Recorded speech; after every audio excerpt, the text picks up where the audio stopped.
Saint Therese grew up in a loving environment. Her parents were exceptional people. In fact, they were canonized by Pope Francis just 6 years ago, Louis and Zélie Martin.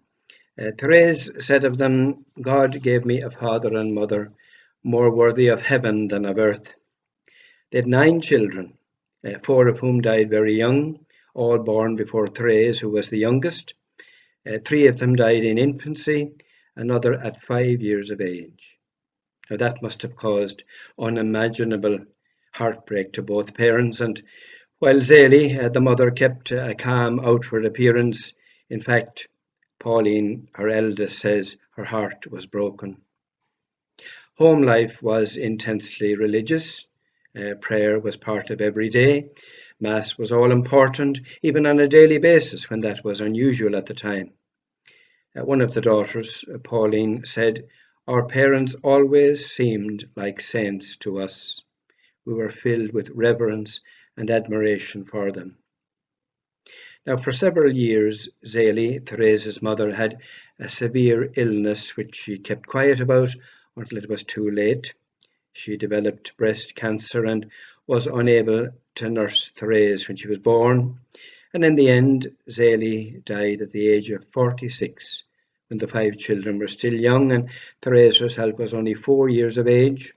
And Therese describes the traumatic effect her death had on her, but it must have had a profound impact on them all. So Louis, the father, was left with 5 young daughters to raise. He wasn't the most practical of men, and he was of a fragile disposition. So it's a mark of his character and holiness that he managed so well. Therese said of him, in order to know how saints pray, all you had to do was look at him in prayer. Therese didn't have much schooling. Her sisters were her principal teachers at home. She was bullied at school. In fact, all told, she had only about 5 years of formal schooling. But she was very intelligent and picked things up quickly. She didn't make her first communion until she was 11 years of age. That was normal enough at the time. And she becomes lyrical in her description of that day that left an indelible memory on her heart. She said, how sweet was that first kiss of Jesus. It was a kiss of love. I felt that I was loved, and I said, I love you too, and I give myself to you forever. Her vocation to be a Carmelite nun was evident early on. She wanted to enter the local Carmelite convent when she was only 15 years of age, but her superiors thought that was too young, and she even went to Rome to plead her case with the Pope. As it turned out, she did enter before she was 16. Now, she didn't have it easy. It was a difficult enough community, 25 nuns, and not all of them suitable for the life. And Therese, being the youngest, was given a hard time. It can be said that it wasn't because she found the perfect community that she became a saint. In the convent, she applied herself totally to prayer and to loving those around her, as she said, doing ordinary things with extraordinary love. She never had a leadership role in the community, though she did teach the novices at one stage.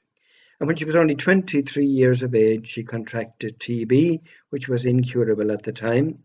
Initially, she welcomed the prospect of dying young and being with the Lord to whom she had given her life. Very soon, however, she began to experience great darkness of soul, nothing less than a trial of faith, and this, coupled with excruciating physical pain, made the final 18 months of her life a time of unimaginable suffering, which she offered for the welfare of the world. And as she died, she said, I'm not dying, I am entering into life. I'll spend my heaven doing good upon earth. After my death, I will let fall a shower of roses. And she has been as good as her word.